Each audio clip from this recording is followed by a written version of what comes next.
نعبده ونستعينه ونستغفره ونعوذ بالله من شرور أنفسنا ومن سيئات أعمالنا من يهده الله فلا مضل له ومن يضلل فلا هادي له ونشهد أن لا إله إلا الله ونشهد أن محمدا عبده ورسوله أما بعد أعوذ بالله من الشيطان الرجيم بسم الله الرحمن الرحيم قال الله تعالى في القرآن المجيد كل نفس ذائقة الموت وقال النبي صلى الله عليه وسلم انما الاعمال بالنیات او کما قال علیہ الصلوۃ والسلام۔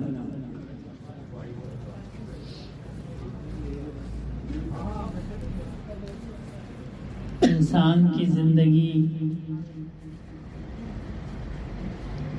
یہ ایک سفر ہے، اور ایسا سفر ہے کہ جو نہ اس نے اپنی مرضی سے شروع کیا اور نہ اس کی مرضی سے ختم ہوگا۔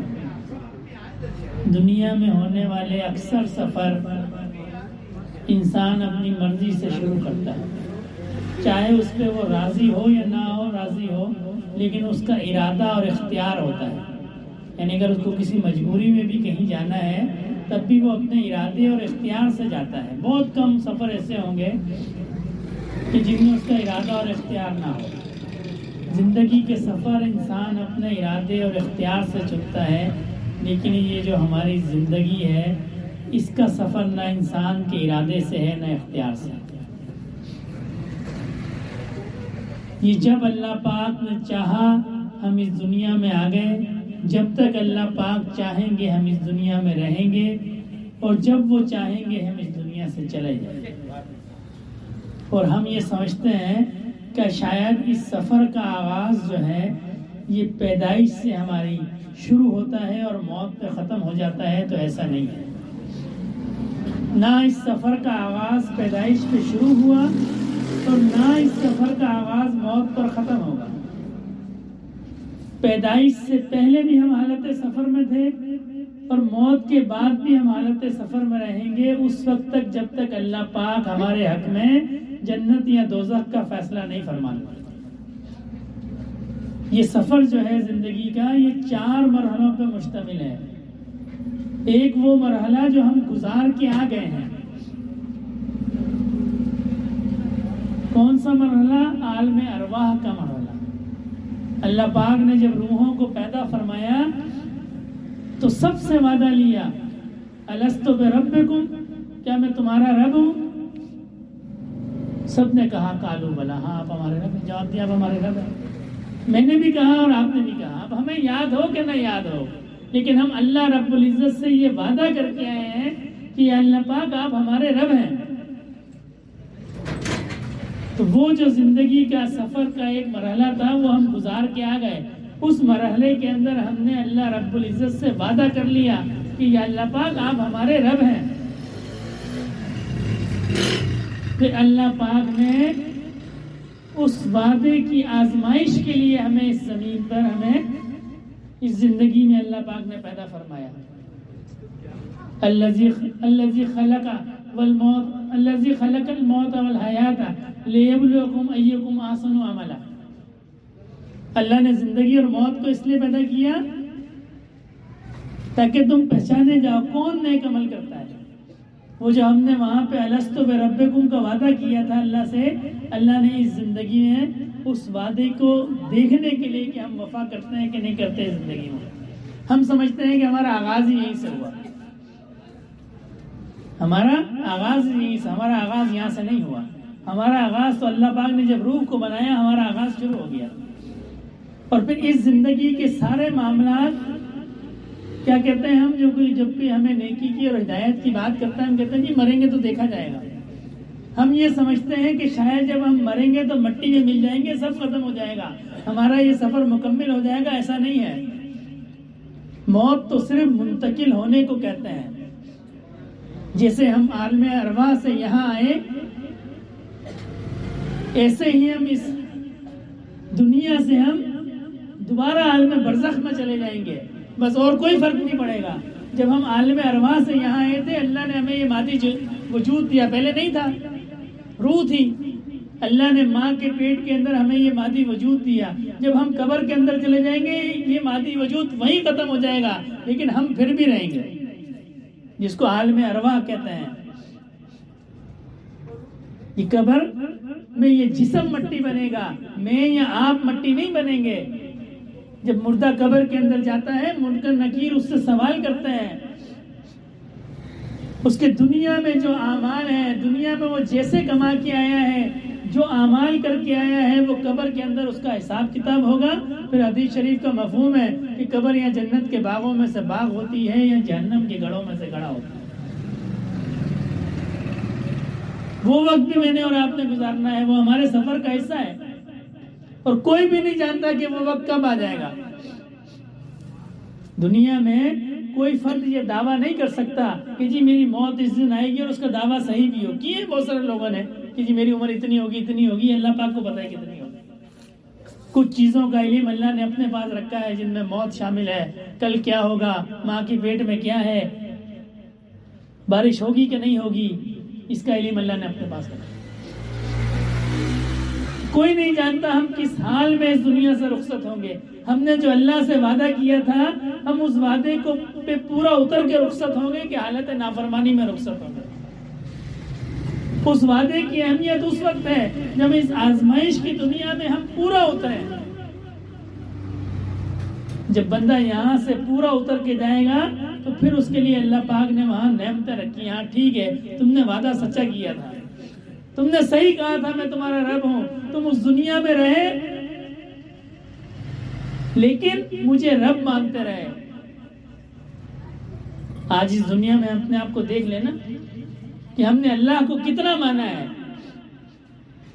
آج ہم جس دور میں رہتے ہیں، ہماری تو عبادات میں بھی دم نہیں ہے، اور اگر کوئی بہت اپنے آپ کو دیندار سمجھتا ہے تو وہ سمجھتا ہے کہ جی عبادات ٹھیک ہوں، معاملات جیسے مرضی ہوں، میں جھوٹ بھی بولوں، میں کم بھی تولوں، میں بے ایمانی بھی کروں۔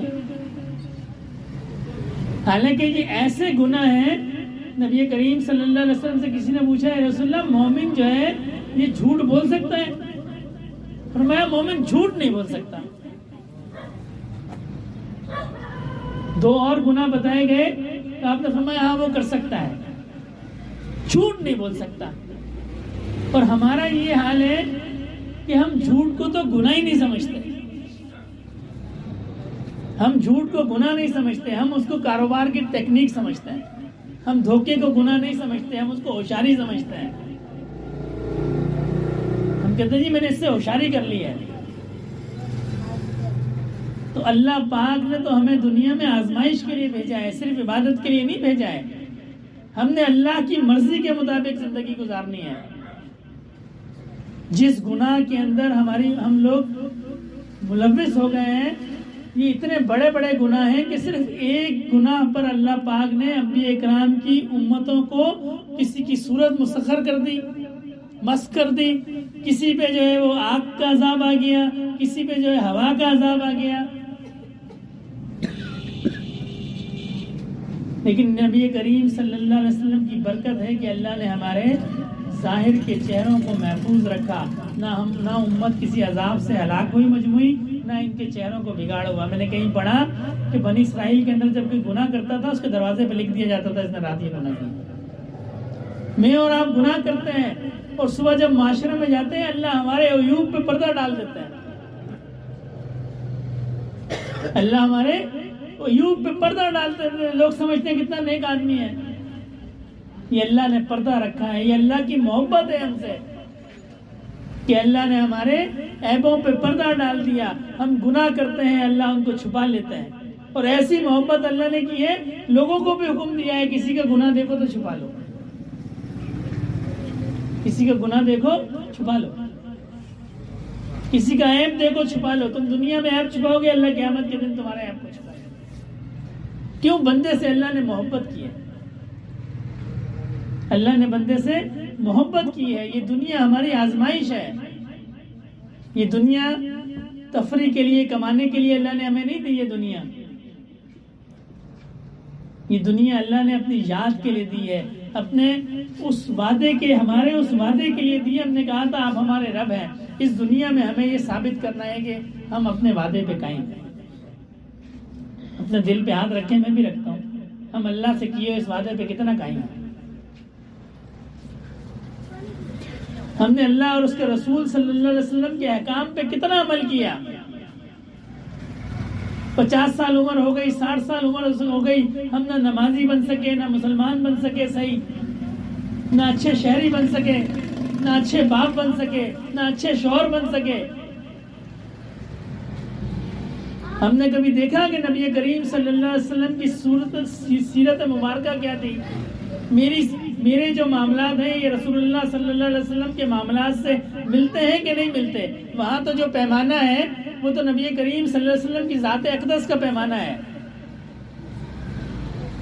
وہ ذات اقدس کا پیمانہ ہے جی، یہ اسٹینڈرڈ ہے، جو اس سے جتنا ملتا ہوا آئے گا وہ اتنا کامیاب ہوگا۔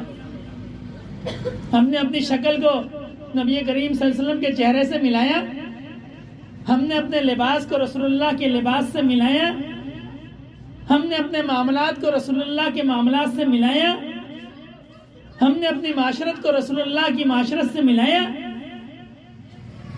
ہم تو دور تک جاتے چلے گئے، ہمیں تو ٹخنوں سے اوپر شلوار کرتے ہوئے شرم آتی ہے، سر پہ ٹوپی پہنتے ہوئے شرم آتی ہے، بیٹھ کے کھانا کھاتے ہوئے شرم آتی ہے، ہاتھ سے کھانا کھاتے ہوئے شرم آتی ہے، ہمیں شرم آتی ہے ان کاموں سے۔ حالانکہ یہ وہ کام ہے ہماری، جتنا ہمارے معاملات نبی کریم صلی اللہ علیہ وسلم کے مشابہ ہوتے جائیں گے، ہم اللہ کے ولی بنتے جائیں گے۔ میں اکثر کہا کرتا ہوں، جتنی آسان اللہ کی ولایت ہے نا، اتنا آسان دنیا کا کوئی کام نہیں ہے۔ دنیا کے کام بڑے مشکل ہیں۔ لوگ سمجھتے ہیں اللہ کا ولی بننا بڑا مشکل ہے، اس نے کمال کر دیا، اس نے کوئی کمال نہیں کیا۔ سب سے آسان کام ہے اللہ کے ولی بننا، جیسا اللہ فرماتے ہیں ویسے چلتے رہو۔ اللہ پاک ایسی محبت کرتے ہیں، بندے کو کہاں سے کہاں پہنچاتے ہیں۔ بندہ ایک قدم اللہ کی طرف جاتا ہے، اللہ 10 قدم اس کی طرف آتے ہیں۔ بندہ دوڑ کے چل کے اللہ کی طرف جاتا ہے، اللہ دوڑ کے اس کی طرف آتا ہے۔ دنیا میں ایسا نہیں ہے، دنیا میں آپ جتنی محنت کریں گے شاید اس سے کم نتیجہ ملے، اور اللہ کو راضی کرنے کے لیے آپ ایک قدم اٹھائیں گے، اللہ 10 قدم آپ کی طرف اٹھائیں گے۔ آپ بھاگ کے جائیں گے، چل کے جائیں گے، اللہ دوڑ کے آئیں گے۔ فاذکرونی اذکرکم، تم مجھے یاد کرو میں تمہیں یاد کروں۔ لیکن اس میں شرط ہے، شرط یہ ہے کہ پہلے آپ نے ہمت کرنی ہے، آپ نے اللہ کی طرف قدم بڑھانا ہے، پھر دیکھیں آپ، پھر دیکھیں۔ دنیا میں کوئی بندہ نہیں کہہ سکتا میں نے اللہ کی طرف محبت کا قدم بڑھایا، اللہ نے میرے قدم نہیں تھامے۔ ایسی اللہ پاک محبت کرتے ہیں، ایسی اللہ پاک قدر کرتے ہیں۔ حضرت عمر فاروق رضی اللہ تعالیٰ عنہ، آپ نے دعا فرمائی، یا اللہ مجھے نبی کریم صلی اللہ علیہ وسلم کے شہر میں دفن کرنا۔ صحابہ کرام کو پسند نہیں تھا کہ ان کی موت مدینے سے باہر آئے۔ کئی صحابہ کرام ضروری کاموں سے بھی مدینہ شریف سے باہر نہیں جاتے تھے، اس خوف سے کہ ایسا نہ ہو ہماری موت مدینے سے باہر آ جائے۔ کوشش ان کی یہ ہوتی تھی کہ اگر بہت ہی ضروری کام ہے تو بس نپٹائے اور واپس مدینے کے اندر آئے۔ تو حضرت عمر نے دعا فرمائی، یا اللہ میری موت مدینے کے اندر آئے، نبی کے شہر میں آئے۔ اللہ والے تھے نا، اللہ کی طرف قدم کو بڑھایا تھا۔ اللہ پاک نے دعا قبول کی، اور کیا کیا؟ مدینے میں نہیں بنی مرکز، رسول اللہ صلی اللہ علیہ وسلم کے حجرے کے اندر بنی، حجرے کے اندر۔ دعا کس کی؟ مدینے کی۔ اور اللہ نے کیا دیا؟ حجرے کے اندر قبر بنی۔ آپ کی قبر مبارکہ جو ہے رسول اللہ کے پہلو میں ہے۔ حضرت صدیق رضی اللہ تعالیٰ عنہ جب فوت ہوئے تو صحابہ کرام سے عرض کی، فرمایا، وصیت کی کہ جی مجھے رسول اللہ صلی اللہ علیہ وسلم کی قبر اقدس پہ لے جانا، وہاں پہلے اجازت مانگنا، اگر اجازت مل جائے تو مجھے وہاں دفنا دینا، ورنہ جنت البقیع کے اندر دفنا دینا۔ صحابہ کرام فرماتے ہیں جب ہم جنازہ لے کے آئے اور رسول اللہ صلی اللہ علیہ وسلم کے مزار اقدس کے باہر رکھا اور عرض کی گئی کہ رسول اللہ ابو بکر اجازت مانگتے ہیں، اگر آپ اجازت دیں تو ہم ان کو دفنائیں، اگر آپ نہ اجازت دیں گے تو ہم ان کو جنت البقیع میں دفنا دیں گے۔ تو صحابہ کرام فرماتے ہیں ہمیں غنودگی محسوس ہوئی اور غنودگی میں ہمیں آواز آئی حبیب کو حبیب سے ملا دو۔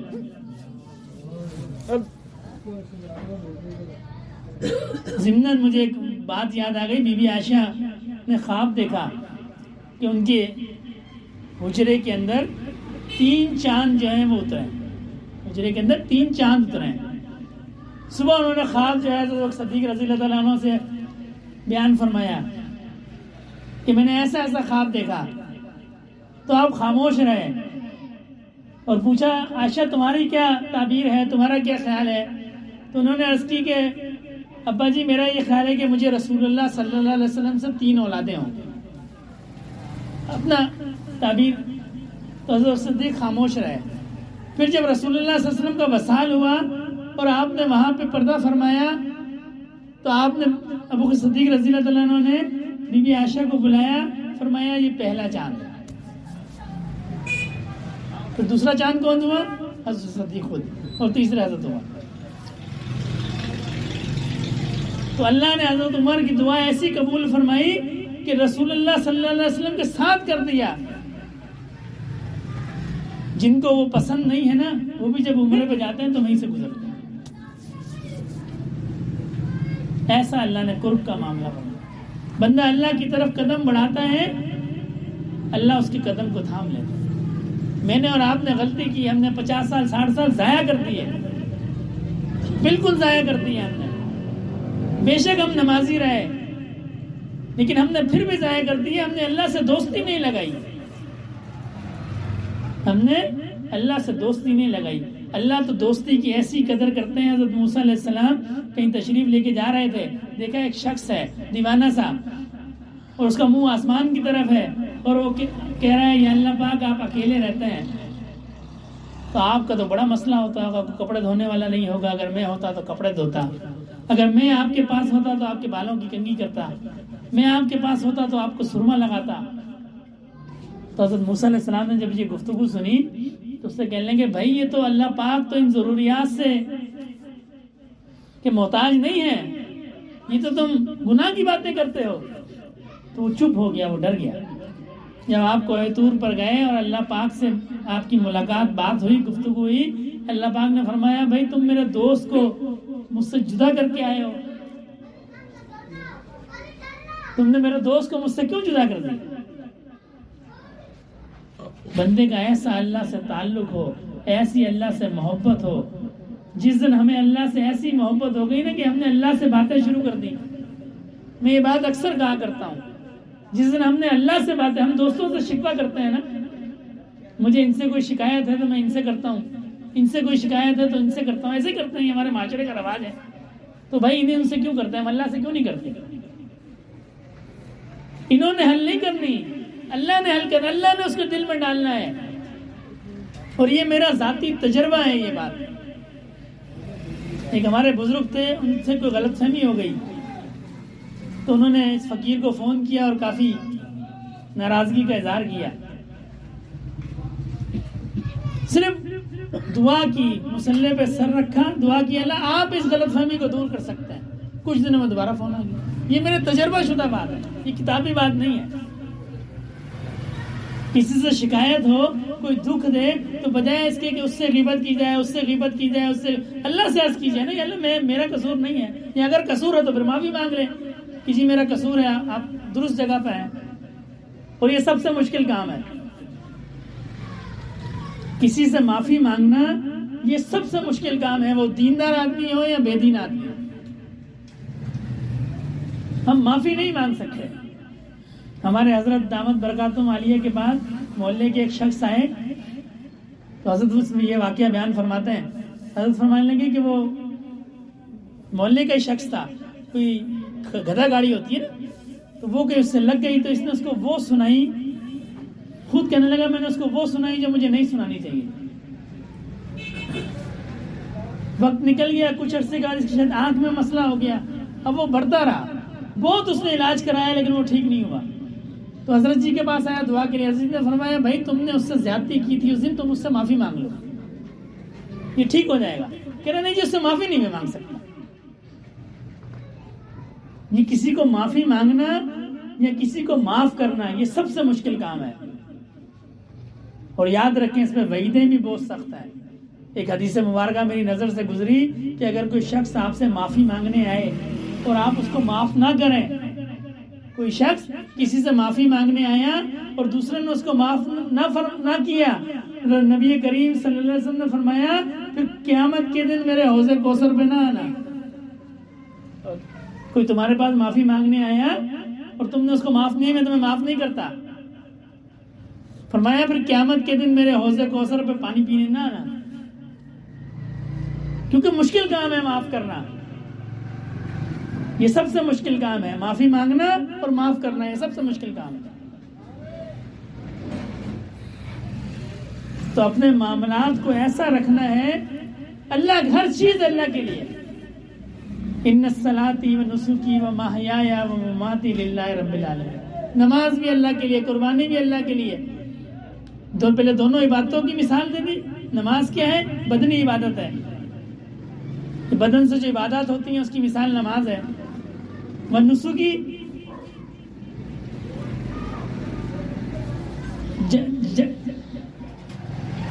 جانی عبادت ہے,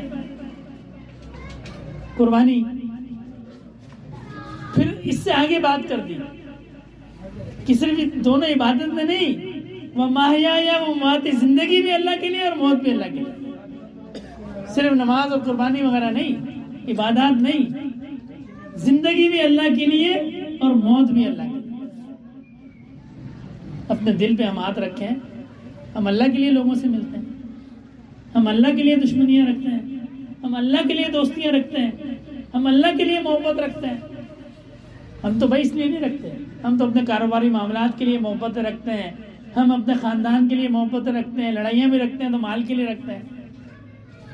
مشہور محاورہ ہے نا, زر زمین اور زن. لڑائیاں ہم کس پہ رکھتے ہیں؟ زر زمین اور زن پہ رکھتے ہیں. اللہ کے لیے تو ہم نے کچھ بھی نہیں رکھا. جس کا ہم وعدہ کر کے آئے کہ آپ ہمارے رب ہیں, نہ ہم نے دوستیاں اللہ کے لیے رکھی, نہ ہم نے دشمنیاں اللہ کے لیے رکھی, نہ ہم نے معاملات اللہ کے لیے رکھے. ہم نے تو کچھ بھی اللہ کے لیے نہیں رکھا. اور پھر ہم نے امید یہ رکھی ہے کہ جب اس دنیا سے چلے جائیں گے تو اللہ نے ہمارے لیے بہت کچھ رکھا ہوگا. دنیا میں ہم دوستی اللہ کے لیے نہیں رکھ سکے, دشمنی اللہ کے لیے نہیں رکھ سکے, معاملات اللہ کے لیے نہیں رکھ سکے, یہاں تک کہ عبادات بھی اللہ کے لیے نہیں کر سکے. جو ہم نماز پڑھتے ہیں اس میں ہمارا اللہ کی طرف کتنا دھیان ہوتا ہے, جو روزہ رکھتے ہیں اس میں اللہ کی طرف کتنا دھیان ہے. اور پھر توقع ہماری یہ ہے کہ جب ہم اس دنیا سے چلے جائیں گے اللہ نے ہمارے لیے بہت رکھا ہوگا. یہ دنیا ہے, اس دنیا میں اللہ کو راضی کرنا ہے. یہاں سے جانے کے بعد اگر ہمیں یہ غلط فہمی ہے کہ یہاں سے جانے کے بعد ہماری کوئی اولاد پڑھ دے گی, کوئی دوست احباب پڑھ دے گا, تو یہ ہماری غلط فہمی ہے. ہم جس ماحول میں رہتے ہیں یا تو لوگ زندوں کو نہیں پوچھتے ہیں, مرنے کے بعد کون پوچھے گا. زندہ کوئی تکلیف ہو جب لوگ پوچھنے نہیں آتے. زندگی کی تکلیف میں حالانکہ لوگوں کو نظر آتا ہے, قبر کی تکلیف میں نظر نہیں آتا. قبر میں کسی کے ساتھ کیا معاملہ ہے کچھ بھی نہیں پتا. تو اس زندگی کے اندر خود بھی عمل صالح کریں, اللہ کو راضی کریں. ایسی موت آئے کہ اللہ ہم سے راضی ہو. اور یہ کوئی بہت کوئی مشکل کام نہیں ہے. شیطان ہمیں کہتا ہے کہ جی ایسا کیسے ہو سکتا ہے, یہ گناہ ہو گیا, یہ گناہ ہو گیا, یہ گناہ ہو گیا, ایسا کیسے ہو سکتا ہے, کہ تم اللہ کو راضی کر لو. اللہ نے اس کا بڑا آسان نسخہ رکھا ہے. یہ جو استغفار ہے یہ آسان, جتنا بڑا گناہ ہو جائے, جتنے زیادہ گناہ ہو جائیں, اللہ سے معافی مانگی جائے, اللہ اس کو معاف کر دیتا ہے. سمندر کے برابر بھی گناہ ہوں گے اور بندہ ایک دفعہ دل سے اللہ سے کہے گا یا اللہ مجھ سے غلطی ہو گئی ہے, آپ مجھے معاف کر دیں, اللہ اس کو معاف کر دیں. 400 سال فرعون نے حکومت کی. حضرت موسیٰ علیہ السلام کو اس کے پاس بھیجا گیا تو پہلے فرمایا 400 سال عبادت کر لو پھر معاف ہو جائے گا. اس نے کہا نہیں کر سکتا. کم ہوتے ہوتے یہاں تک نوبت آ گئی, اللہ پاک نے فرمایا ایک دفعہ مجھے یاد کر لو, غلطی مان لو, میں تمہیں معاف کر دوں. ساری زندگی بندہ گناہ کرتا رہے اور ایک دفعہ اللہ کو کہتے ہیں یا اللہ مجھ سے غلطی ہو گئی ہے، سچے دل کے ساتھ، شرط کیا ہے؟ سچے دل کے ساتھ، اللہ اس کے سارے گناہوں کو مٹا دیں گے، اور صرف گناہوں کو مٹائیں گے نہیں، جب حشر میں اٹھے گا اس کی جگہ پہ نیکیاں لکھی ہوں گی، پڑوسی بھی نہیں پہچان سکتا یہ گناہ کرتا تھا۔ جب گناہ کرتا ہے بندہ تو فرشتہ اس کو لکھ دیتا ہے۔ لیکن کیسی رحمت والی ذات ہے، جب بندہ نیکی کا صرف ارادہ کرتا ہے، نیکی کرتا نہیں صرف ارادہ کرتا ہے، فرشتے کو حکم ہے اس کو لکھ دو کہ جی اس نے نیکی کر دی، ابھی کی نہیں ہے نیکی، بعد میں بدل گیا ارادہ، لیکن نیکی لکھ دی اس نے۔ اور جب بندہ گناہ کرتا ہے تو فرشتے کو حکم نہیں ہے لکھو نہیں، گناہ کرنے کے بعد بھی لکھو نہیں، شاید یہ توبہ کر لے۔ جب وہ توبہ نہیں کرتا تو پھر اس گناہ کو لکھا جاتا ہے، اور ایک کے بدلے ایک لکھا جاتا ہے۔ اور پھر جب اس مدت کے بعد وہ توبہ کرتا ہے تو اللہ پاک فرماتا ہے اس کو کاٹ دو، تو وہ اس کو کاٹ دیتا ہے۔ اور پھر کاٹنے کے بعد اب کاٹ دیا تو جب اعمال نامہ کھلے گا تو پتہ چلے گا جس نے یہاں گناہ کیا تھا اس لیے کاٹ دیا، بعد میں توبہ کر لی۔ تو اللہ یہ چاہتا نہیں ہے کہ میرے بندے کو شرمندگی ہو۔ آج ہم ناک اونچی رکھتے ہیں نا، ہماری ناک اونچی ہو، ہمیں شرمندگی نہ ہو کسی کے آگے۔ وہاں پہ آدم علیہ السلام سے لے کے اور آخری انسان تک موجود ہوں گے، تو اللہ اپنے مومن بندے کی وہاں ناک نہیں کٹنے دیں گے کہ جس نے یہ گناہ کیا تھا۔ اللہ پاک فرماتا ہے اس کی جگہ پہ نیکی لکھ دو، کسی کو پتہ نہیں چلے کہ جس نے یہ گناہ کیا۔ اور ایسی محبت کے بعد بھی ہم اللہ کی طرف رجوع نہ کریں، ہم شیطان کے دھوکے میں رہیں کہ نہیں جی اللہ ہمیں معاف نہیں کریں گے، یا ہم تو کر نہیں سکتے، یا تو یہ بڑا مشکل کام ہے۔ کوئی مشکل کام نہیں، اللہ کو راضی کرنا کوئی مشکل کام نہیں، سب سے آسان کام ہے۔ اپنے دل کو اللہ کی طرف متوجہ کر لو۔ میں یہ بات دعوے سے کہتا ہوں، جس کا دل اللہ کی طرف متوجہ ہوگا اس کو نماز کے لیے زبردستی نہیں کرنی پڑے گی۔ اور یہ میں نہیں کہہ رہا، حضرت تھانوی رحمۃ اللہ نے لکھا ہے، حضرت تھانوی فرماتے ہیں سلوک کا یہ فائدہ ہے۔ سلوک کیا ہے؟ اپنے دل کو اللہ کی طرف متوجہ کرنے کا نام ہے نا، باقی تو کچھ بھی نہیں ہے۔ فرمایا اس کا یہ فائدہ ہے کہ بندے کو طبیعت پہ جبر نہیں کرنا پڑتا، اس کی طبیعت دین کی طرف مائل ہو جاتی ہے۔ آج ہمیں شکایت ہے نا یار نماز پڑھنا بڑا مشکل ہے، حالانکہ مشکل ہو جب بھی پڑھنی ہے، ہم نے طبیعت پہ جبر کرنا ہے اس کا بھی ایک ثواب ہے۔ لیکن یہ جو اللہ والوں کا رستہ ہے نا، اس رستے کی اضافی خصوصیت کیا ہے کہ اس میں آپ کو طبیعت پہ پھر جبر نہیں کرنا پڑتا، طبیعت خود بخود دین کی طرف مائل ہو جاتی ہے۔ پھر کسی کو کہنا نہیں پڑتا بھائی مجھے نماز کے لیے اٹھا دو، پھر دل نماز میں لگا رہتا ہے۔ پھر کسی کو کہنا نہیں پڑتا جی میری رات کو تہجد پہ آنکھ نہیں کھلتی، خود بخود اللہ پاک اس کو اٹھا کے بٹھا دیتے ہیں۔ ایسی اللہ پاک طبیعت کو اس دین پہ متوجہ، دین کی طرف مائل کر دیتے ہیں کہ بندے کو خود حیرانی ہوتی ہے میں چل نہیں رہا، مجھے تو دھکا دیا جا رہا ہے۔ کر کے تو دیکھیں، اللہ سے مناجات کر کے دیکھیں، اللہ سے لو لگا کے دیکھیں، یقین کریں آپ کو ایسا محسوس ہوگا کہ میں دین پہ چل نہیں رہا، میرے تو پیچھے ہیں اللہ کی دوستی ہے، وہ مجھے دھکا دیتی ہے، دین کی طرف جانے پہ دھکا دیتی ہے۔ حدیث مبارکہ کے اندر ہے اللہ نے جن لوگوں کو سعادت لکھی ہوتی ہے اگر وہ گناہ کی کام کرتے ہیں فرشتوں کو دھکا دے کے جنت کی طرف لے آتا ہے۔ تو دھکا لگتا ہے، آج ہمیں مشکل ہے نا، نماز نہیں پڑھی جاتی، تو اس کا سب سے آسان حل یہ ہے کہ اللہ والوں سے تعلق کر کے دل کی صفائی کر لی جائے، دل کی جو تار ہے یہ اللہ سے جوڑ لی جائے۔ کسی چیز کی کوئی مشکل نہیں ہوگی، نہ نماز پڑھنے میں مشکل ہوگی، لاکھوں روپے بھی حرام کے آئیں گے، ایک منٹ میں آپ کہیں گے مجھے نہیں چاہیے، یہ میرا مشاہدہ ہے، یہ لاکھوں روپے کسی مفتی کے پاس جانا نہیں پڑے گا جی میں لے لوں، اس کا کیا ہیلا ہے، آپ کا دل کہے گا جی میں نہیں لینا، میرے لیے یہ نجس ہے۔ ہمارے بڑے حضرت فضل علی قریشی رحمۃ اللہ علیہ کے خلیفہ تھے، تو ان کی جس طرح ساتھی آتے ہیں ملنے کے لیے اللہ والوں کے پاس، یہ مان لیں دعا کرتے ہیں، دعا کرائی، ہدیہ نکالا، حضرت کو دے دیا۔ ہدیہ قبول کرنا تو سنت نبوی ہے، حضرت نے قبول کیا، جیب میں رکھ لیا، جیب میں رکھ لیا، تھوڑی دیر خارج شروع ہو گئی، معاملہ سمجھ میں نہیں آیا، جی شدید خارج ہے۔ گھر گئے، جب آرام کے لیے قمیض اتاری، لیٹے، صحیح ہو گئے، پھر قمیض پہنی، پھر حضرت کو شک ہو گیا جی پیسوں میں کوئی معاملہ ہے، تو آپ نے اس کو بلایا، کہا جی یہ پیسے کس چیز کے؟ اس نے کہا جی میں بینک میں ملازمت کرتا ہوں، یہ میں بینک میں ملازمت، فرمایا بھی پکڑو اپنا، ہمیں تو حرام کے پیسے بھی کچھ نہیں کہتے، ہمیں کہتے ہیں؟ ہمیں کچھ بھی نہیں کہتے، ہمیں تو لطف آتا ہے، اس لیے کہ ہمارا اللہ سے تعلق نہیں بنا نا۔ اگر ہماری اللہ سے وہ ڈور بندھی ہوئی ہوتی، وہ پیسہ ہمیں کہتا کہ جی یہ مجھے نہیں لو، میں تمہارے کام کا نہیں ہوں۔ حضرت فضل علی قریشی رحمۃ اللہ علیہ کسی فقیر کے یہاں دعوت پہ گئے، فقیر نے جو ہے وہ بکری کا گوشت بنایا اور حضرت کے سامنے رکھا، حضرت آپ کے لیے، آپ نوش فرمائیں۔ حضرت نے دیکھا، فرمایا یہ گوشت مجھے کہتا ہے میں تمہارے کھانے کے قابل نہیں ہوں، یہ گوشت کہتا ہے میں تمہارے کھانے کے قابل نہیں ہوں، اور تم مجھے کہتے ہو گوشت کو کھاؤ، اس کی تحقیق کرو۔ جب تحقیق کی گئی تو پتہ چلا جس سے اس نے بکری خریدی تھی اس نے چوری کر کے اور آگے بیچ دی۔ یہ ہوتا ہے اللہ سے تعلق، اللہ سے کنیکشن۔ حدیث شریف کے اندر ہے کہ مومن کا دل مفتی ہے، مومن کا دل کیا ہے؟ مفتی ہے، وہ اس کو بتائے گا یہ غلط ہے کہ صحیح ہے۔ اب یہ دل مفتی کیسے بنے گا؟ جب ہمارا تعلق اللہ سے جڑ جائے گا، جب اللہ کی محبت آئے گی نا، یہ دل نورانی ہو جائے گا، صاف ہو جائے گا، ہر چیز ہمیں شیشے کی طرح نظر آئے گی، یہ غلط ہے، یہ ٹھیک ہے۔ میں دعوے سے کہتا ہوں آپ اس کال پہ عمل کریں اور اس کے بعد کسی عالم کے پاس پوچھیں میں نے حضرت ایسا کیا ہے، وہ کہیں گے آپ نے ٹھیک کیا ہے۔ آپ کا دل آپ کو بتائے گا یہ چیز ٹھیک نہیں ہے، یہ چیز ٹھیک نہیں ہے، لیکن وہ اس وقت بتائے گا جب ہماری اللہ سے محبت ہو جائے گی، ہمارے دل کے اندر اللہ کا نور آئے گا۔ اب یہ اللہ کا نور آئے گا کس طرح؟ یہ بڑا مشکل کام ہے، تو یہ بھی اللہ نے اس کا طریقہ بتایا ہے۔ یا ایھا الذین آمنوا اتقوا اللہ وکونوا مع الصادقین، سچے لوگوں کے ساتھ ہو جاؤ، ان لوگوں کے ساتھ ہو جاؤ جن پہ اللہ نے نور کی بارش کی ہے، صرف ساتھ ہو جاؤ۔ ایسا نہیں ہے کہ جیسا وہ کرتے ہیں ویسے کرو، یہ بھی نہیں فرمایا۔ کیا فرمایا؟ صرف ساتھ ہو جاؤ۔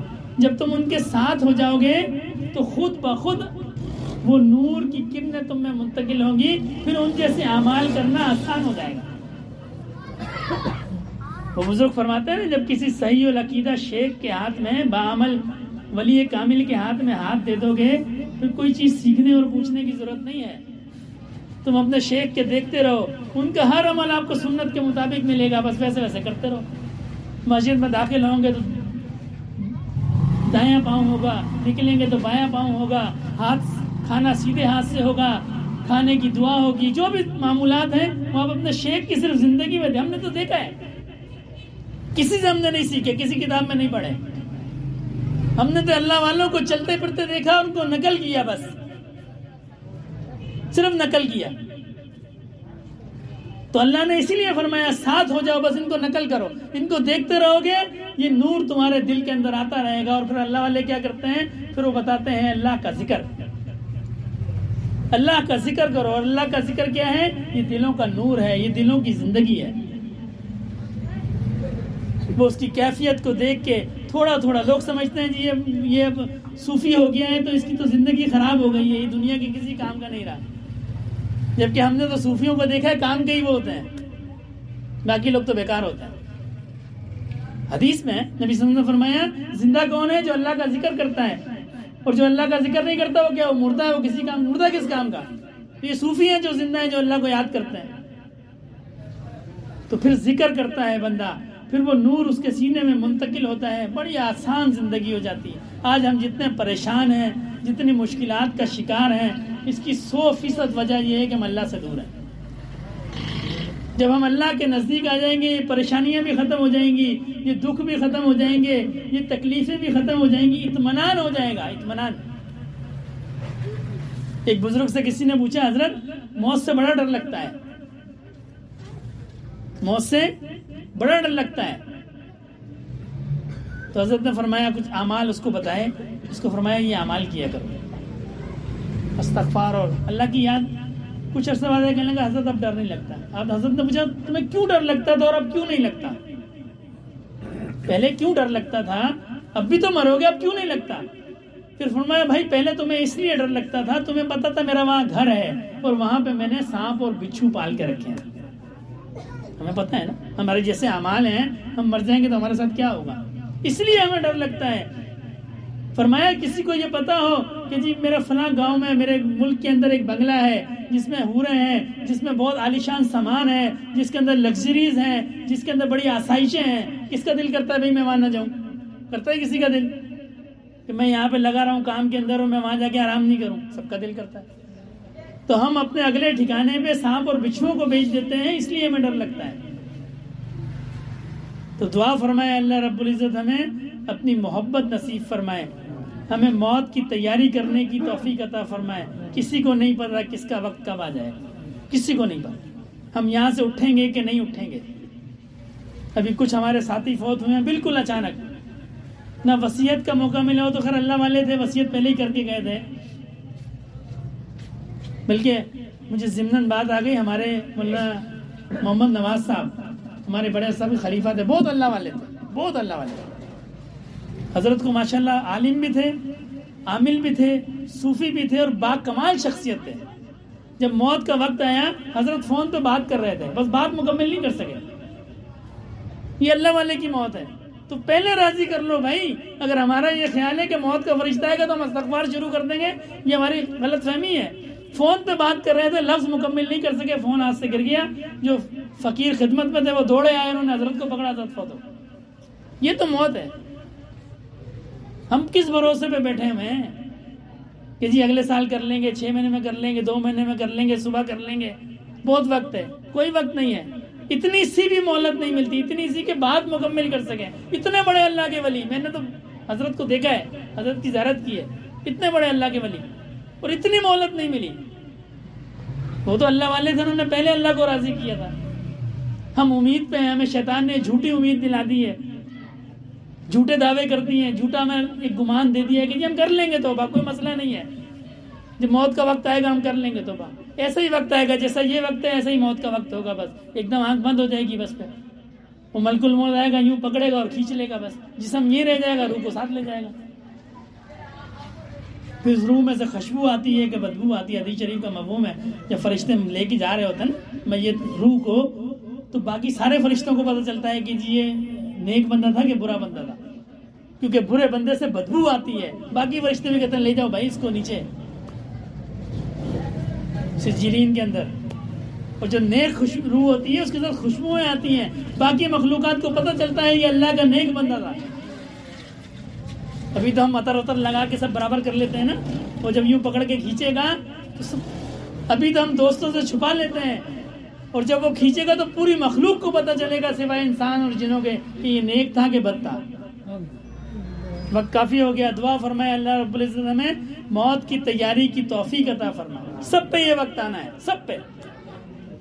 تو اللہ پاک ہمیں ایسی تیاری دیں کہ جب ہمیں اللہ کا فرشتہ آئے، موت کا فرشتہ آئے، وہ کہیں جی چلو، ہم کہیں جی چلیں، ہم تیار ہیں، ریڈی۔ ذرا ایک لمحے کے لیے گمان کریں نا، میں بھی کرتا ہوں، آپ بھی کریں، کہ ابھی موت کا فرشتہ آ گیا، وہ کہہ رہے جی چلو۔ ہم میں سے کتنے لوگ تیار ہیں جو کہیں جی چلو؟ اس مجمع میں کوئی ایک بندہ ہے جو کہے جی میں تیار ہوں؟ اگر ابھی موت کا فرشتہ آتا ہے اور مجھے کہتا ہے جی چلو، تو میں کہتا ہوں جی چلو، میں بالکل کلیئر ہوں ہر معاملے میں۔ ہے کوئی ایک بھی؟ یہ ہمارا حال ہے۔ نہ ہم نے وصیت کی ہے، نہ ہم نے معاملات کو ٹھیک کیا ہے، نہ ہم نے عبادات کو ٹھیک کیا، ہم نے کچھ بھی نہیں کیا۔ ہم نے تو ایک جھوٹی امید پہ اپنی امید باندھی ہوئی ہے کہ جی میری تو بھی 60 سال عمر ہے، 90 سال تک میں جیوں گا۔ ایسی زندگی گزارنی ہے، ایسی کہ آج موت کا فرشتہ آ کے کہے کہ میرے ساتھ چلو، تو بندہ کہے لبیک، میں تیار ہوں بھائی، میرے ذمہ کوئی نماز نہیں ہے، میرے ذمہ کسی کا حق نہیں ہے، میرے ذمہ کوئی قرض نہیں ہے، میں نے کسی کی کوئی برائی نہیں کی، میں نے اللہ کو راضی کیا ہے، میرا اللہ سے تعلق ہے، تم لے جاؤ مجھے اللہ کے پاس۔ ہم اللہ سے ملنے کے لیے راضی ہیں۔ آج اگر فرشتے کہتے چلو اللہ کے پاس، ساری دنیا میں نماز پڑھتے ہیں اللہ اللہ کرتے تھے، یا اللہ یا اللہ، فرشتے نے کہتے ہیں چلو بھائی اللہ کے پاس چلتے ہیں، ہم کیا کہیں گے؟ نہیں بھائی ابھی نہیں جانا، ابھی ہمیں ادھر بہت سارے کام نپٹانا ہے۔ تو دعا فرمائے اللہ رب العزت ہمیں عمل کی توفیق عطا فرمائے۔ تمام ساتھی 3 دفعہ استغفار، 10 دفعہ درود شریف، 10 دفعہ تیسرا کلمہ، 11 دفعہ سورہ اخلاص اور 1 دفعہ سورہ فاتحہ۔ استغفر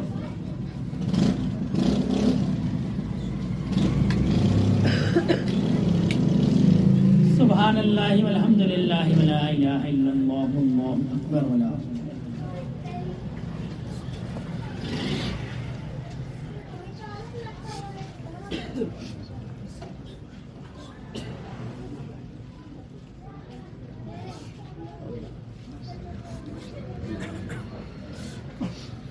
صلی اللہ علیہ طہ وبارک وسلم۔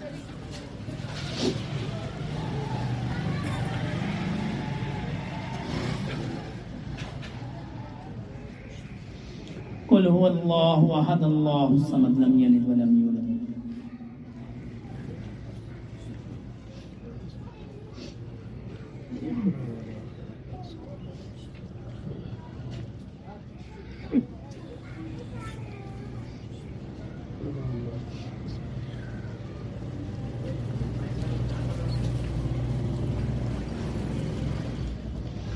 الحمد للہ رب العالمین الرحمن الرحیم مالک یوم الدین ایاک نعبد و ایاک نستعین اهدنا الصراط المستقیم صراط الذین انعمت علیہم غیر المغضوب علیہم ولا الضالین۔ الحمد للہ رب العالمین والصلاة والسلام علی سید المرسلین۔ یہ اللہ پاک جو پڑھا گیا اس کا ثواب نبی کریم صلی اللہ علیہ وسلم کی بارگاہ عالیہ میں پیش فرمائیے۔ آپ کے طفیل جملہ صحابہ کرام، سلسلہ عالیہ نقشبندیہ کے جملہ شیوخ و اعظام، خصوصاً میرے دادا رحمۃ اللہ علیہ کے نام اعمال میں داخل فرمائیے۔ یا اللہ پاک اس کا ثواب جملہ مسلمان مردوں اور عورتوں، زندہ اور مردہ، سب کے نام اعمال میں داخل فرمائیے۔ اللہم صلی علی سیدنا مولانا محمد صلاۃ تنجینا بہا من جمیع الاحوال والآفات وتکزیلنا بہا جمیع الحاجات وتطہرنا بہا من جمیع السیئات وترفعنا بہا عندک اعلی الدرجات وتبلغنا بها اقصى الغایات من جمیع الخیرات فی الحیات و بعد الممات انک علی کل شیء قدیر۔ سبحان ربک رب العزۃ عما یصفون وسلام علی المرسلین والحمد للہ رب العالمین آمین برحمتک یا رب۔ یہ مراقبہ ہے، اس میں کیا ہے؟ صرف اللہ کی یاد ہے۔ اپنی آنکھوں کو بند کر لیں، چہرے پہ رومال یا کپڑا ڈال لیں، سر کو جھکا لیں، زبان کو تالو کے ساتھ لگا لیں، اپنی پوری توجہ جو ہے یہ دل کی طرف رکھنی ہے۔ کیا توجہ رکھنی ہے؟ کہ میرے دل میں اللہ کی محبت آ رہی ہے، اللہ کی رحمت آ رہی ہے، اور جب اللہ کی رحمت دل کے اندر آتی ہے تو دل سے ظلمت اور سیاہی دور ہو جاتی ہے، میرا اللہ سے رابطہ بن رہا ہے، اللہ کی محبت آ رہی ہے۔ بس یہ اس پورے مراقبے کا مقصد ہے، اللہ کی یاد۔ تسبیح چلائی جائے گی، نہ یہ فرض ہے، نہ واجب ہے، نہ سنت ہے، یہ صرف بزرگوں کا طریقہ ہے کہ اس سے خیالات بھٹکتے نہیں ہیں۔ تسبیح کی آواز پہ یہ تصور رکھنا ہے کہ یہ تسبیح کی ٹک ٹک نہیں ہے، یہ میرے دل کی دھڑکن ہے، اور یہ کہہ رہی ہے اللہ اللہ اللہ۔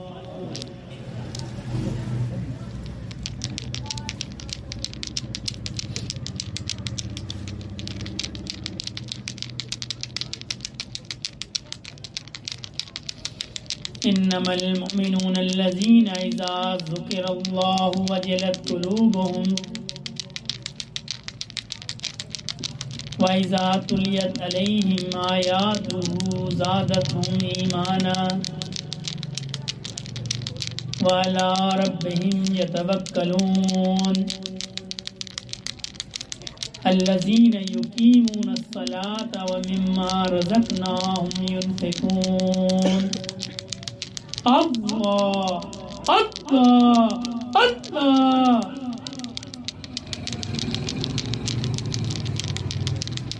ذکر گو تا تیرا جانست، پاکی دل سے ذکر رحمانست، مومنا ذکر خدا بسیار گو، مومنا ذکر خدا بسیار گو، تابعابی درد و عالم آبرو۔ اللہ اللہ اللہ۔ ذکر حق آمد غذائے روح را، ذکر حق مرہم دل مجروح را، نہ دنیا سے نہ دولت سے نہ گھر آباد کرنے سے، نہ دنیا سے نہ دولت سے نہ گھر آباد کرنے سے، سکون دل کو ہوتا ہے اللہ کو یاد کرنے سے۔ اللہ اللہ اللہ۔ زندگی آمد برائے بندگی، زندگی بے بندگی شرمندگی۔ اللہ اللہ اللہ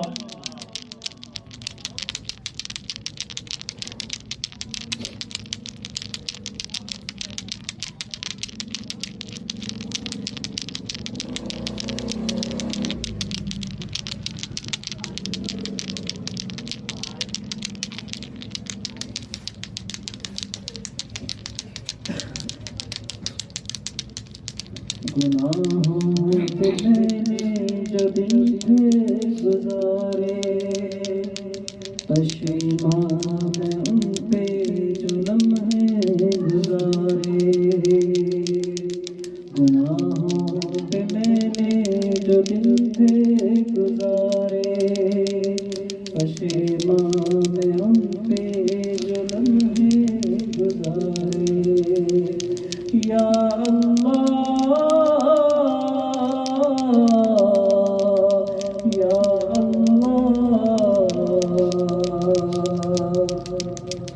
وہ شہرت و طاقت و دنیا کی دولت، وہ چھپتے گئے مجھ سے سارے سہارے۔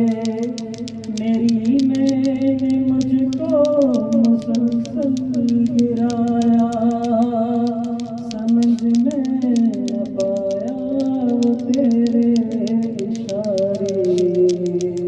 وہ شہرت و طاقت و دنیا کی دولت، وہ چھپتے گئے مجھ سے سارے سہارے۔ میری میں نے مجھ کو مسلسل گرایا، سمجھ میں نہ پایا وہ تیرے اشارے۔ گناہوں پہ میں نے جو دن تھے گزارے، پشیمان میں ان پہ جو لمحے گزارے۔ یا اللہ یا اللہ، پھنسا ہوں گناہوں کی دلدل میں ایسے، گناہ مجھ سے چھٹتے نہیں ہیں یہ سارے۔ پھنسا ہوں گناہوں کی دلدل میں ایسے، گناہ مجھ سے چھٹتے نہیں ہیں یہ سارے۔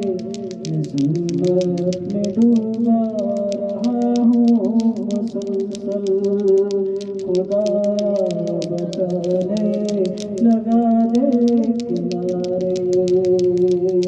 یا اللہ یا اللہ، میرا نفس میرا ہے دشمن الہی، گناہوں پہ مجھ کو یہ پل پل ابھارے۔ میرا نفس میرا ہے دشمن الہی، گناہوں پر میرا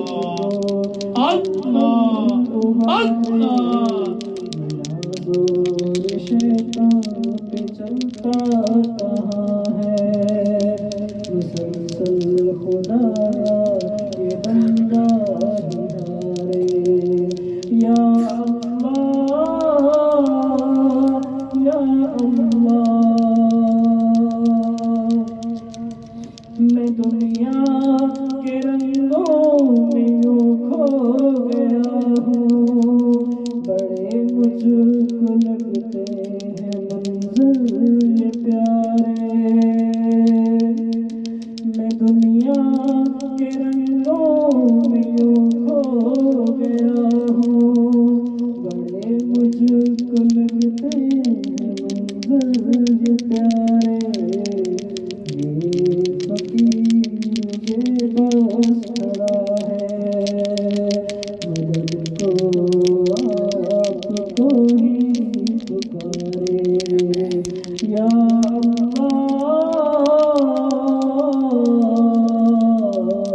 گناہوں پہ میں نے جو دن تھے گزارے، پشیمان میں ان پہ جو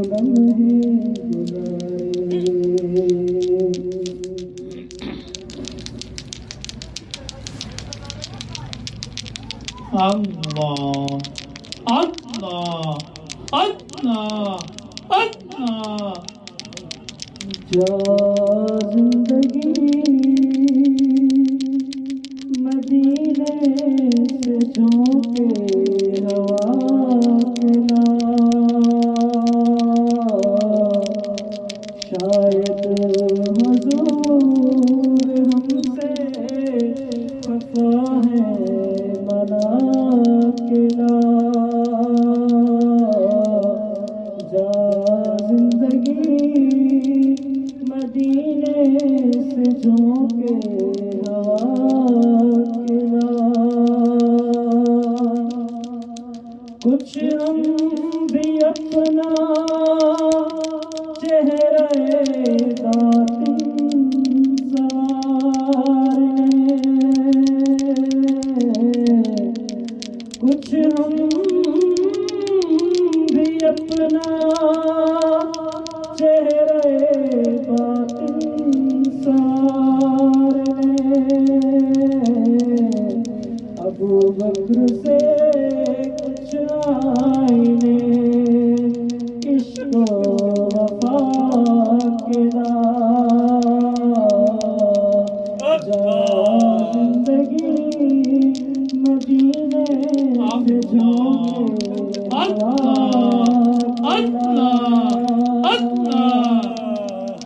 دنیا بہت ہی تنگ مسلمان پہ ہو گئی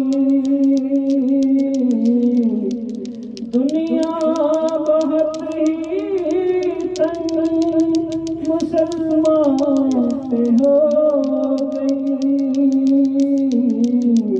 فاروق کے زمانے کے نقشے اٹھا کے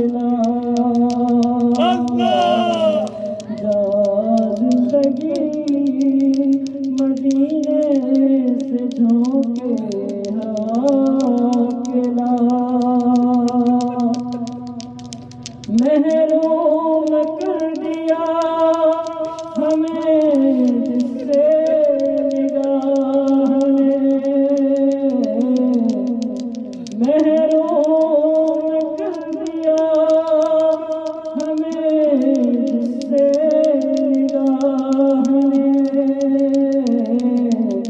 عثمان سے گزار لیے شرم و حیا کے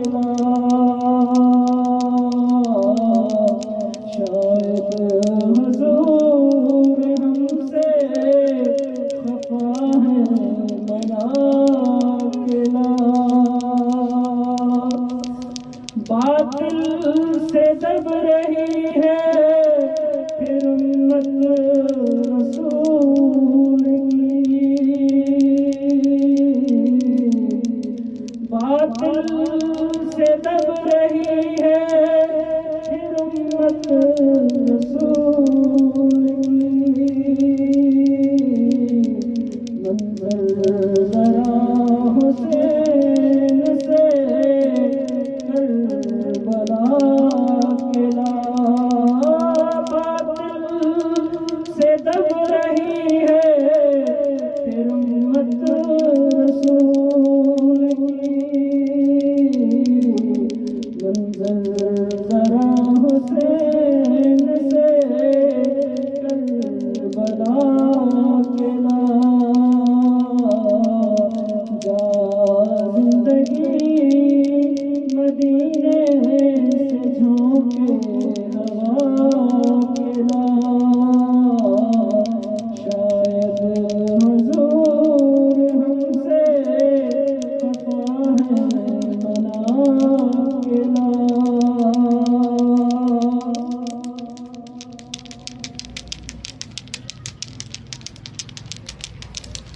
اللہ اللہ اللہ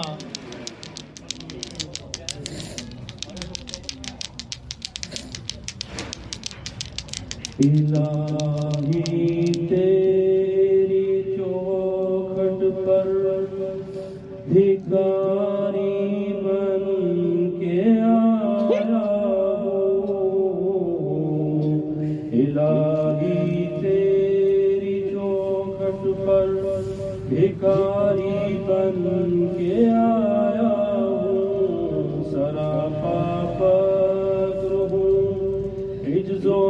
دامت ساتھ لایا ہوں الہی تیری چوکھٹ پر بھکاری بن کے آیا ہوں بھکاری وہ کہ جس کے پاس جھولی ہے نہ پیالہ ہے بھکاری وہ جسے حرص و ہوس نے مار ڈالا ہے متاع دین و دانش نفس کے ہاتھوں سے لٹوا کر سکون دولت ہوس کی بھیک چڑھوا کر لٹا کر ساری پونجی غفلت و نسیاں کے دلدل میں سہارا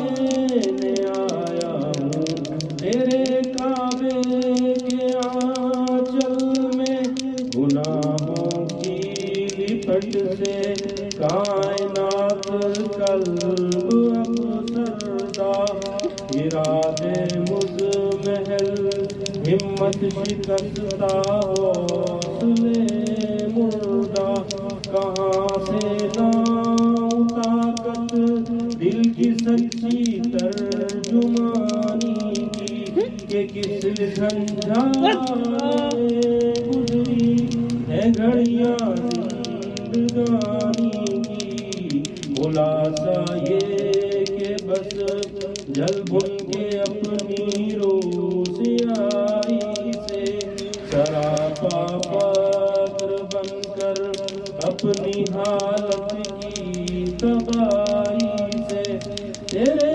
دربار میں لایا ہوں اب اپنی زبوں حالی تیری چوکھٹ کے لائق ہر عمل سے ہاتھ ہے خالی یہ تیرا گھر ہے تیرے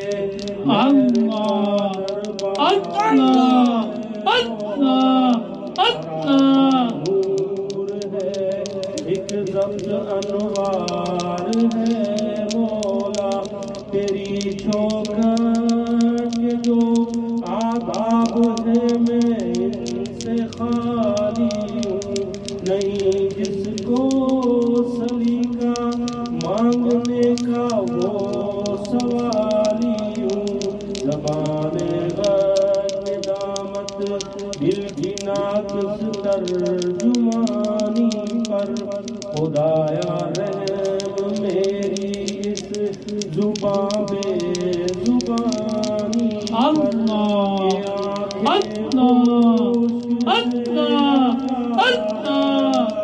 جنہیں رونا نہیں آتا سلگتے داغ ہے دل میں جنہیں دھونا نہیں آتا الہی تیری چوکھٹ پر بھکاری بن کے آیا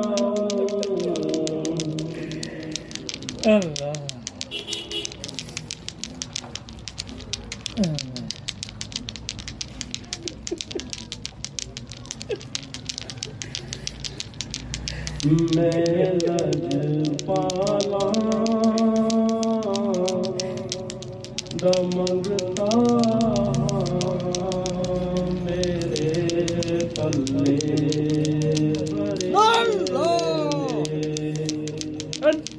میں لجپالا لڑ لگا میرے تو غم میری آسان امیداں دے صدا پوچھے ہرے رہندے خیال یار وچ میں مست رہندا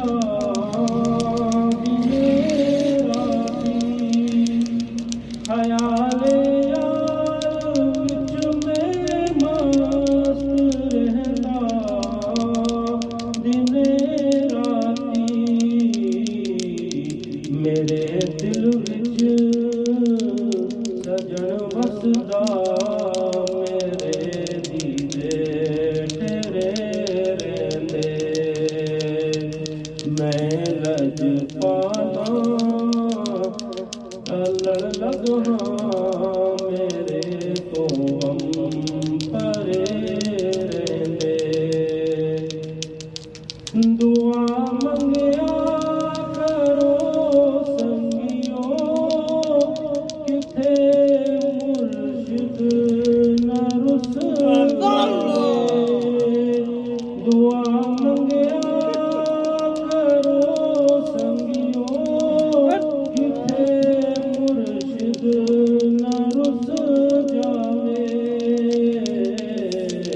جنہاں دے پیر رس جاندے جیوندے بھی مرے رہندے جنہاں دے پیر رس جاندے جیوندے بھی مرے رہندے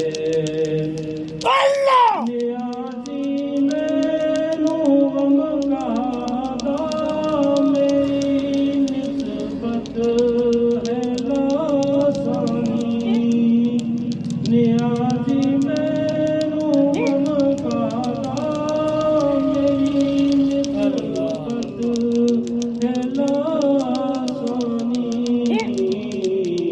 کسے تیرے جو بن کے قسم رب دی کھرے رہندے کسے تیرے جو بن کے قسم رب دے کھرے رہندے میں لج پالا تے لڑ لگا میرے تو غم کرے رہندے اللہ اللہ اللہ اللہ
دعائے خیر الحمدللہ رب العالمین الرحمن الرحیم مالک یوم الدین ایاک نعبد و ایاک نستعین اہدنا الصراط المستقیم صراط الذین انعمت علیہم غیر المغضوب علیہم ولا الضالین ربنا ظلمنا انفسنا وان لم تغفر لنا وترحمنا لنكونن من الخاسرین ربنا لا تؤاخذنا ان نسینا واخطانا ربنا ولا تحمل علينا إصرا كما حملته على الذين من قبلنا ربنا ولا تحملنا ما لا طاقة لنا به واعف عنا واغفر لنا وارحمنا أنت مولانا فانصرنا على القوم الكافرين ربنا لا تزغ قلوبنا بعد إذ هديتنا وهب لنا من لدنك رحمة إنك أنت الوهاب ربنا هب لنا من ازواجنا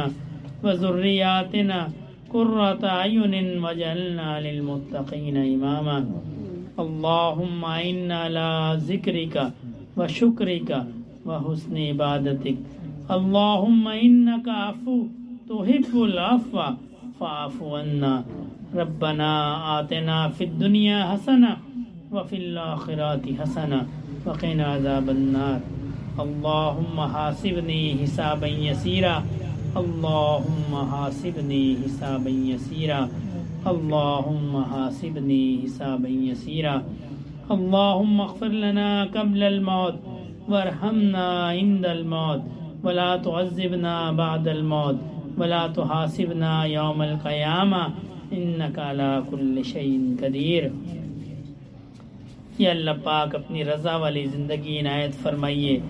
یا اللہ پاک رضا کی حالت میں موت عطا فرمائیے. یا اللہ پاک ہماری موت اس حال میں آئے کہ آپ کی ذات ہم سے راضی ہو.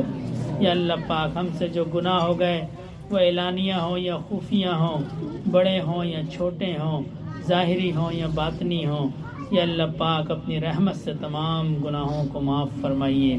یا اللہ پاک ہماری غلطیوں کو معاف فرمائیے۔ یا اللہ پاک نبی کریم صلی اللہ علیہ وسلم کے دین پہ چلنے کی توفیق عطا فرمائیے۔ یا اللہ پاک روز محشر نبی کریم صلی اللہ علیہ وسلم کا سامنا کرنے کی توفیق عطا فرمائیے۔ یا اللہ پاک موت کی تیاری کرنے کی توفیق عطا فرمائیے۔ یا اللہ پاک نبی کریم صلی اللہ علیہ وسلم کے دست اقدس سے حوض کوثر کا پیالہ نصیب فرمائیے۔ یا اللہ پاک نبی کریم صلی اللہ علیہ وسلم کے روزے کی زیارت نصیب فرمائیے۔ یا اللہ پاک حج بیت اللہ نصیب فرمائیے۔ یا اللہ پاک جو بیمار ہیں ان کو صحت عطا فرمائیے۔ یا اللہ پاک جو تنگ دست ہیں ان کی تنگ دستی کو دور فرمائیے۔ یا اللہ پاک جو قرض میں مبتلا ہیں غیب کے خزانے سے ان کا قرض ادا فرمائیے۔ یا اللہ پاک جو اولاد کی نعمت سے محروم ہے نیک صالح اولاد عطا فرمائیے۔ یا اللہ پاک جو اولاد نرینہ کی نعمت سے محروم ہے نیک صالح وارث عطا فرمائیے۔ یا اللہ پاک جن کی اولاد فرما بردار نہیں ہے یا اللہ پاک ان کی اولاد کو فرما بردار بنائیے۔ یا اللہ پاک ہماری اولادوں کو نیک بنائیے، دیندار بنائیے۔ یا اللہ پاک ہماری نسلوں میں نبی کریم صلی اللہ علیہ وسلم کے دین کو جاری فرمائیے۔ یا اللہ پاک ہمارے جو بڑے اس دنیا سے چلے گئے ان کی قبور کو جنت کے باغوں میں سے باغ بنائیے۔ یا اللہ پاک ہمارے پیر بھائی محمد حسین بھائی فوت ہو گئے، یا اللہ پاک ان کی قبر کو جنت کے باغوں میں سے باغ بنائیے۔ بدر بھائی کے والد فوت ہوئے ان کے لیے بھی دعا فرمائیے، اللہ پاک ان کی قبر کو بھی جنت کے باغوں میں سے باغ بنائے۔ اور جتنے مومنین اور مومنات اس دنیا سے چلے گئے یا اللہ پاک سب کی قبور کو جنت کے باغوں میں باغ بنائیے، سب کے درجات کو بلند فرمائیے، سب پہ رحمت اور محبت والا معاملہ فرمائیے۔ یا اللہ پاک جو بڑے ہمارے حیات ہیں ہمیں ان کی خدمت کرنے کی توفیق عطا فرمائیے۔ یا اللہ پاک ان کی عمروں میں برکت عطا فرمائیے۔ یا اللہ پاک انہیں صحت عطا فرمائیے۔ یا اللہ پاک جو ہم مانگ سکے وہ بھی عطا فرمائیے، جو نہ مانگ سکے وہ بھی عطا فرمائیے۔ یا اللہ پاک حاضرین مجلس کی ہر قسم کی جائز اور شرعی حاجات کو پورا فرمائیے۔ یا اللہ پاک مجمع کے قلوب کو اپنی محبت سے منور فرمائیے۔ یا اللہ پاک مجمع پہ رحم و کرم فرمائیے۔ یا اللہ پاک اس مجمع میں کوئی آپ کا نیک بندہ ہوگا جس کی آمین آپ کو پسند ہوگی، یا اللہ پاک اس آمین کی برکت سے ہماری دعاؤں کو قبول فرمائیے۔ یا اللہ پاک نبی کریم صلی اللہ علیہ وسلم کی امت پر رحم فرمائیے، جہاں جہاں دین کا کام ہو رہا ہے اس کو قبول فرمائیے۔ بھائی عبدالسلام نے خانقاہ اور مدرسے کے لیے جگہ خریدی ہے، یا اللہ پاک غیب کے خزانوں سے اسباب مہیا فرمائیے، یا اللہ پاک اس میں برکتیں عطا فرمائیے۔ یا اللہ پاک ان کی دین کی خدمات کو قبول فرمائیے۔ یا اللہ پاک ان کو بہترین دنیا اور بہترین دین عطا فرمائیے۔ یا اللہ پاک جو دعائیں مانگی ہیں اپنے فضل سے نبی کریم صلی اللہ علیہ وسلم کے وسیلے سے قبول فرمائیے۔ اللہم صلی علی سیدنا مولانا محمد صلاۃ تنجینا بہا من جمیع الاحوال والآفات وتقضی لنا بها جميع الحاجات وتطهرنا بها من جميع السیئات وترفعنا بها عندك اعلی الدرجات وتبلغنا بها اقصى الغایات من جميع الخیرات فی الحیاة وبعد الممات انك على كل شيء قدیر۔ سبحان ربک رب العزة عما یصفون وسلام علی المرسلین والحمد للہ رب العالمین آمین۔ یہاں بھائی عبدالسلام کے یہاں ہفتہ وار یہ مجلس ہوتی ہے، اور اس کا مقصد اصل میں یہ ہے کہ اپنے دل کو تھوڑی دیر کے لیے اللہ کی یاد میں مگن کر دیں۔ تو آپ ساتھی خود بھی تشریف لایا کریں، اور اس کا کوئی مقصد نہیں ہے، صرف اس مجلس کا مقصد یہ ہے کہ ہمارے دل اللہ کی طرف متوجہ ہو جائیں۔ کم از کم ہفتے میں ایک بار ہی صحیح ہم اللہ سے اپنی لو لگا لیں۔ تو ساتھی خود بھی آیا کریں اور اپنے متعلقین کو بھی لے کے آیا کریں کہ اللہ کسی کے دل میں اپنے نور کو ڈال دیں تو وہ صدقہ جاریہ بن جائے۔